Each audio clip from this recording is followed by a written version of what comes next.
friends. This week I'm going to break down a little ragtime strumming technique known as the flick.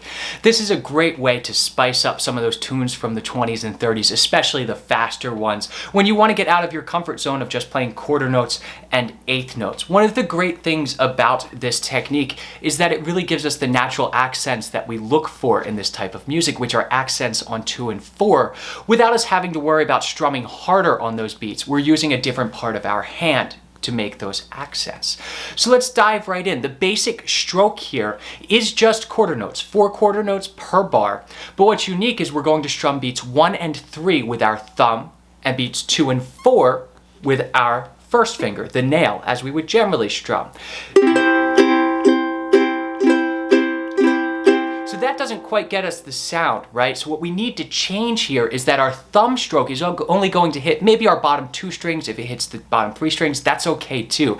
It doesn't really matter too much and it's imprecise. And then our index finger will strum all the way through the stroke. So it will sound a little bit something like this. Thumb, index, thumb, index, thumb, index. So you can hear that beats 2 and 4 are just naturally a little bit louder because we have that nice attack of our fingernail here.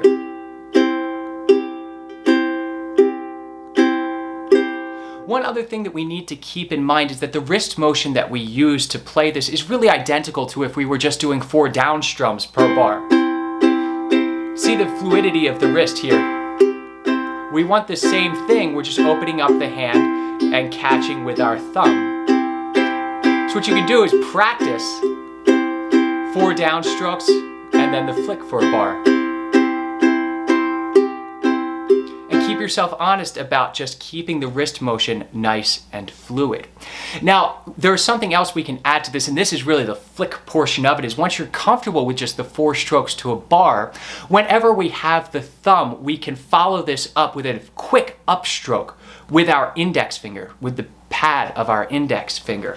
And this will again just catch really the top 2 or 3 strings or so, and it will be eighth notes. So we can start this out. It's generally played on beat 3, and I'll show you in a moment how we can place it on other beats as well. So if we put it on beat 3 very slowly, it will look like this. Thumb, index, thumb, up, down, thumb, down, thumb, up, down. Let's try that together, just the basic pattern on a C major chord. 1, 2, 3, 4.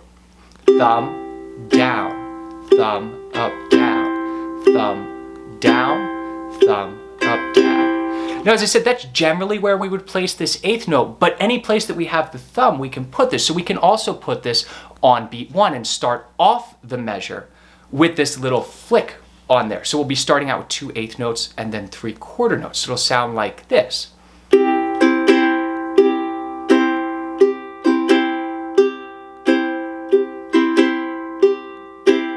Let's try that together. 1, 2, 3, 4.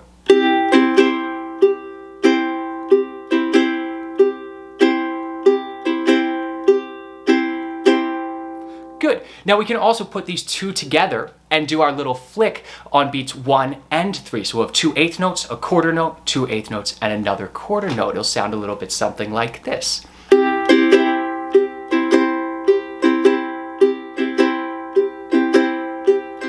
Try that one together. 1, 2, 3, 4.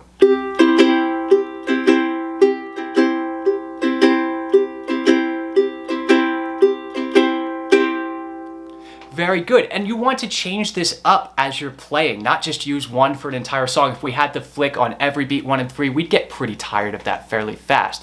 So it's good to always revert to just our basic pattern of the thumb, index, as our basic quarter note strum, and just spice it up with some of those other eighth notes in there.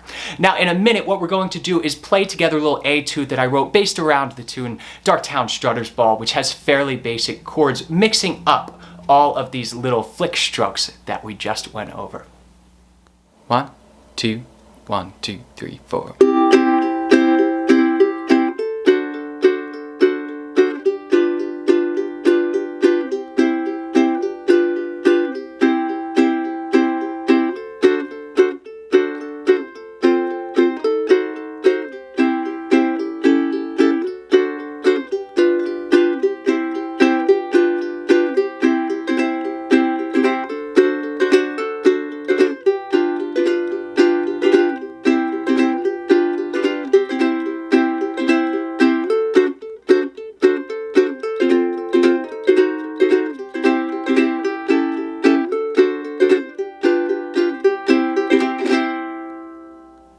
I hope you've enjoyed this lesson. If you have any questions, as always, please feel free to reach out or just leave your questions down in the comments below. The tabs for the etude and everything else that we've talked about here are available for my Patreon subscribers. So please do join our little community, and I'll see y'all next week.